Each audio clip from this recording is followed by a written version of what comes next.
Welcome to another Politicus episode, this time in video interview format, and we thank you, Jason Fragoso, for joining us today and taking the time to speak with us.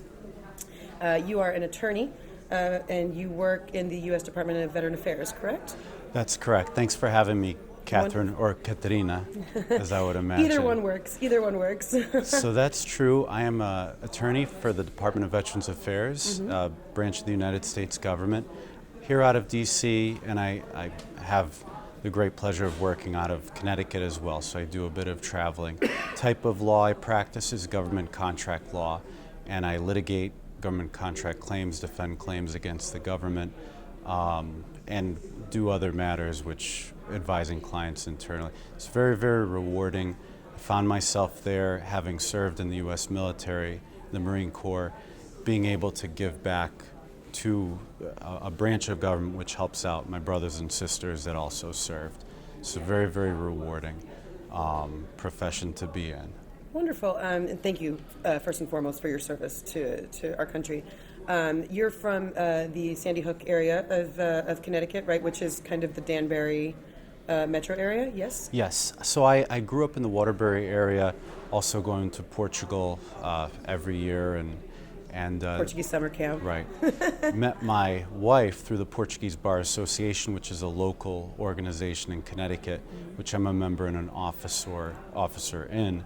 And through that involvement with the Portuguese attorneys in that area throughout Connecticut, found myself moving back to Connecticut from D.C.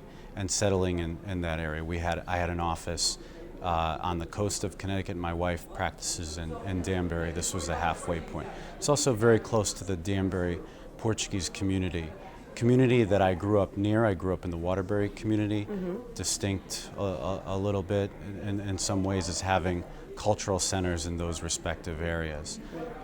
So I've become more involved with the Danbury Portuguese community by way of marriage, right. But it's been very rewarding as well. So there's the Danbury Portuguese Cultural Center, largest in the country. Recommend anyone who coming out to Connecticut of Portuguese descent come visit there. For yes, sure. I mean that's certainly a bragging point. If they're the largest cultural center in the country by square footage. Wonderful. Right. So you said that you're an officer and member of the Connecticut Portuguese Bar Association. Yes. Right. Yes. And so tell me a little bit about that. Your involvement, how you feel it benefits Portuguese attorneys to be a part of an organization of this nature.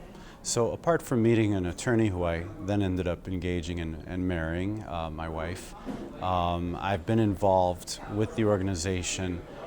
From a professional standpoint, it's a great organization for attorneys who are of Portuguese descent in Connecticut to get together. We honor some of our more distinguished members. We have an award that we present at almost an annual basis, the Americo Ventura Award, which is a lifetime achievement award we present to attorneys who've achieved in the state.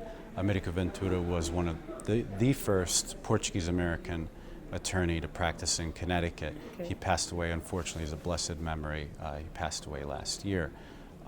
He also was a mentor to my wife. My wife works at the firm that he founded.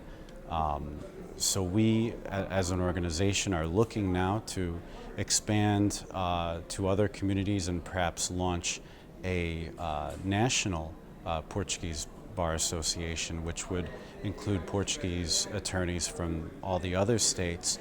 It was brought up by one of the panel members, Justice Raposa, that his experience as a Massachusetts attorney and then a judge, Justice Judge, that they were unable to sustain a Portuguese Bar Association in Massachusetts, but that there's perhaps room to start one, at least nationally, with local chapters. So that's one of the touchstones from actually today's conversation, that PALCUS is hosting, and that was tremendous. So thank you for that, for being facilitative and a conduit for those types of discussions. Well, we're glad to provide the opportunity for something like that, and that sounds like a very admirable initiative, especially since there are Portuguese American attorneys all over the country. I'm sure would like the opportunity to network with other Portuguese American attorneys and be able to touch base and bounce ideas off of one another. So, with regards to PALCUS, what is the perception with regards to our work, our initiatives, our ease of execution, any difficulties or things that may not be well perceived by the community? What do you, as someone who, this is your first PALCUS event, this national conference, what is your perception of PALCUS and our mission? The main one being trying to be the voice of the Portuguese American community. In Washington. Right, Catherine. So I was introduced to PALCUS through Fernando Rosa and through Portugal Flag Raising Day, which we do in Connecticut every year at the State House. This was my first event because my wife and I, who do attend a lot of, being both professionals in very similar areas, even though we don't practice in the same area, we're both attorneys, we do get to attend a lot of events together. We just had never had the occasion to do so, but having come here to see what professionalism you display in hosting, executing on an event, Antonio Guterres, General Secretary of the UN, great speaker, just a great format, great facilities. We're sold and becoming more involved. So the perception was just one of maybe ignorance on my part of not having been able to, but being very curious. And so the stars aligned, and this, we were here, and we intend on being more involved with the organization. Wonderful. Well, that's great to hear, and we're glad that you had the time and the chance to participate in today's event.